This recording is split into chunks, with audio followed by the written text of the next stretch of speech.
Thank you.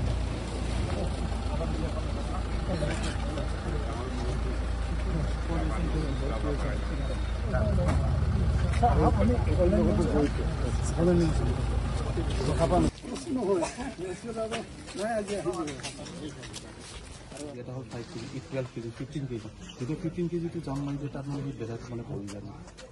তো এইটো এটা মৰিলে আৰু এটা মানে এটা ৰিহেবিলিটেশ্যন চেণ্টাৰ দিয়া হ'ল তো আপোনাৰ অলৰেডি ইয়াত এতিয়া আপোনাৰ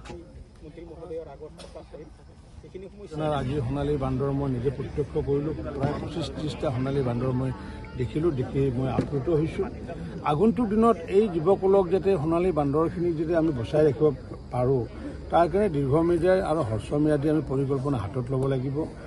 কাৰণ মই ভাবোঁ যে এই সোণালী বান্দৰৰ যি অৰিজিন বাসস্থান যি পাহাৰ অঞ্চলত সেই পাহাৰ অঞ্চলত আমি পঠাব লাগিব যেহেতু খাদ্যৰ অভাৱৰ কাৰণে তেওঁলোকে আহি পেলাই যেহেতু পাহাৰৰ পৰা আহি গাঁও অঞ্চলত যেহেতু বাঁহ পাতিছে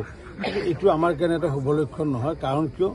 এই অঞ্চলত বাঁহ পতাৰ কাৰণে তেওঁলোকে আমাৰ ৰাষ্ট্ৰীয় ঘাইপথ পাৰ হোৱাৰ কাৰণে বা বিভিন্ন দুৰ্ঘটনাৰ কাৰণে ইতিমধ্যে 40টাকৈ সোণালী বান্দৰ আমাৰ মাজৰ পৰা নোহোৱা হৈছে আৰু এনেকুৱাকৈ যদি প্ৰতি বছৰে এইবাৰ এতিয়ালৈ এই বছৰটোত 9টা ইতিমধ্যে মৃত্যুবৰণ কৰিছে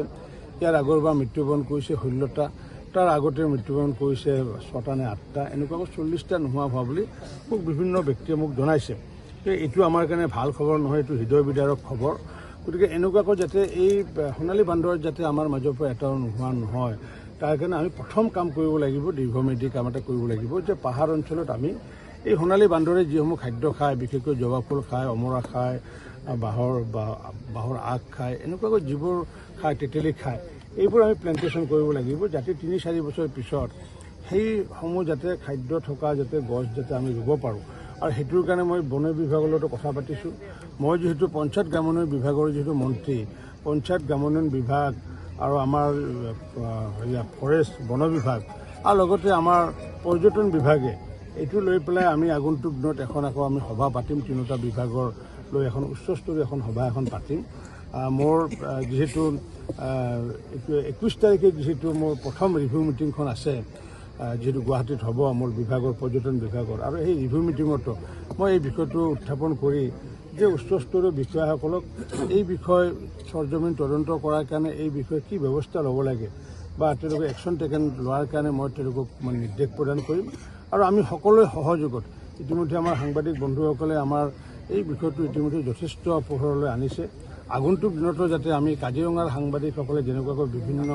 বিষয় পোহৰলৈ আনে যাতে এই বিষয়টো যাতে আপোনালোকে সংবাদ মাধ্যমে যাতে নজৰ ৰাখে তাৰ কাৰণে আৰু লগতে আমাৰ ৰাভাপাৰা যি গাঁও অঞ্চলৰ ৰাইজে যথেষ্ট সহাৱস্থান কৰিছে সোণালী বান্দৰৰ লগত আৰু এই পৰিৱেশটো আমি যদি ৰাখিব পাৰোঁ নিশ্চিত ওপৰত আমাৰ এই সোণালী বান্দৰ কাৰণ কিয় আমাৰ এই সোণালী বান্দৰ চাবলৈ প্ৰায় 300তকৈ বেছি বিদেশী পৰ্যটক জাৰ্মান ইটালী আমেৰিকাৰ পৰা অষ্ট্ৰেলিয়াৰ পৰা আহি পেলাই ইতিমধ্যে সোণালী বান্দৰ চাইছে সোণালী বান্দৰৰ ওপৰত তেওঁলোকে পৰীক্ষা নিৰীক্ষা কৰিছে আৰু এই সোণালী বান্দৰৰ ওপৰত যদি কোনোবা ৰিচাৰ্চ কৰিবলগীয়া হয় তাত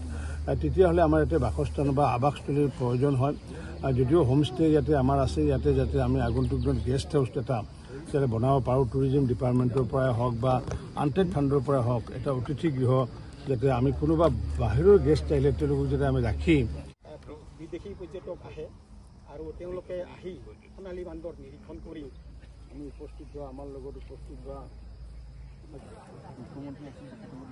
সেইটো দেখা গৈছে যে যোন ইয়াৰ স্থানীয় ৰাইজ তেওঁলোকে সেইটো প্ৰত্যক্ষ কৰিছে যে 96